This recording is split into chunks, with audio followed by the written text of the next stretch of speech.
నిర్గమకాండము 13వ అధ్యాయము.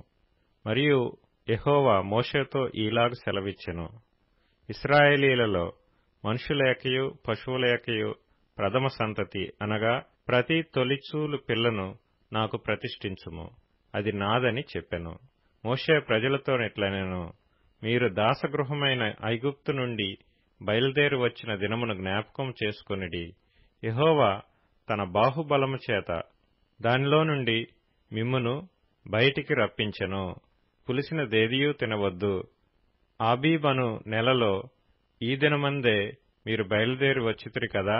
యెహోవా నీకిచ్చెదనని నీ పితరులతో ప్రమాణం చేసినట్లు కనానీయులకు, హిత్తీయులకు, అమోరీయులకు, హివ్వీయులకు, యెబూసీయులకు నివాస స్థానమైయుండు పాలు తేనెలు ప్రవహించు దేశమునకు నిన్ను రప్పించిన తరువాత నీవు ఈ ఆచారమును ఈ నెలలోనే జరుపుకొనవలెను.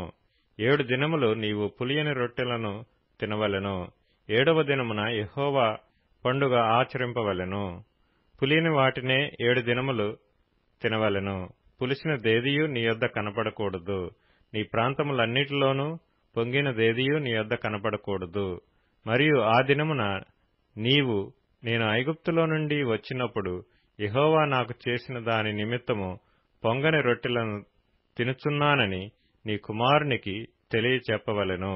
యెహోవా ధర్మశాస్త్రము నీ నోట నుండునట్లు బలమైన చేతితో యెహోవా ఐగుప్తులో నుండి నిన్ను బయటికి రప్పించిననుటకు ఈ ఆచారము నీ చేతి మీద నీకు సూచనగాను నీ కన్నుల మధ్య జ్ఞాపకార్థముగా ఉండును. కాబట్టి ప్రతి సంవత్సరము ఈ కట్టడను దాని నియామక కాలమున ఆచరింపవలెను. యెహోవా నీతోనూ నీ పితరులతోనూ ప్రమాణము చేసినట్లు ఆయన కనానీయుల దేశములోనికి నిన్ను చేర్చి దానిని నీకిచ్చిన తరువాత ప్రతి తొలిచూలు పిల్లను నీకు కలుగు పశువుల సంతతిలో ప్రతి తొలిచూలు పిల్లను యెహోవాకు ప్రతిష్ఠింపవలెను. వానిలో మగ సంతానము యెహోవాదగును. ప్రతి గాడిద తొలిపిల్లను వెల ఇచ్చి విడిపించి దానికి మారుగా గొర్రెపిల్లను ప్రతిష్ఠింపవలెను. అట్లు దానిని విడిపించని ఎడల దాని మెడను విరుగతీయవలెను. నీ కుమారులలో తొలిచూలి అయిన ప్రతి మగవానిని వెల ఇచ్చి విడిపింపవలెను.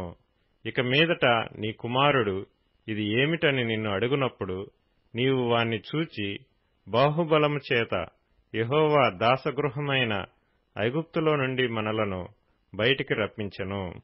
ఫరో మనలను పోనీయకుండా తన మనసును కఠినపరచుకొనగా యెహోవా మనుష్యుల తొలి సంతానమేమి, జంతువుల తొలి సంతానమేమి, ఐగుప్తు దేశములో తొలి సంతానమంతయు సంహరించెను.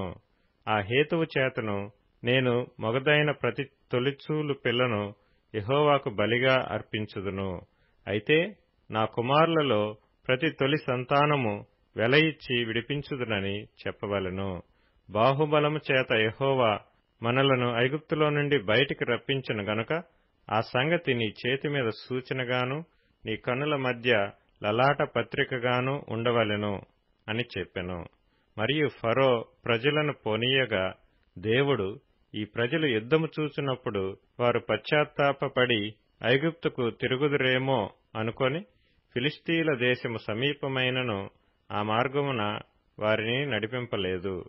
అయితే దేవుడు ప్రజలను చుట్టుదారియగు ఎర్ర సముద్రపు అరణ్య మార్గమున నడిపించెను. ఇశ్రాయేలీయులు యుద్ధ సన్నద్ధులై ఐగుప్తులో నుండి వచ్చిరి. మరియు మోషే యోసేపు ఎముకలను తీసుకొని వచ్చెను. అతడు దేవుడు నిశ్చయముగా దర్శనమిచ్చును. అప్పుడు మీరు నా ఎముకలను ఇక్కడ నుండి తీసుకుని పోవాలెనని ఇశ్రాయేలీయుల చేత రూఢిగా ప్రమాణము చేయించుకుని ఉండెను. వారు సుక్కోతు నుండి ప్రయాణమైపోయి అరణ్యము దగ్గరనున్న ఏతాములో దిగిరి. వారు పగలు రాత్రియు ప్రయాణము చేయనట్లుగా యెహోవా త్రోవలో వారిని నడిపించుటకై పగటివేళ మేఘస్తంభములోను వారికి వెలుగిచ్చుటకు రాత్రివేళ అగ్నిస్తంభములోను ఉండి వారికి ముందుగా నడచుచూ వచ్చెను. ఆయన పగటివేళ మేఘస్తంభమునైనను రాత్రివేళ అగ్నిస్తంభమునైనను ప్రజల ఎదుట నుండి తొలగింపలేదు.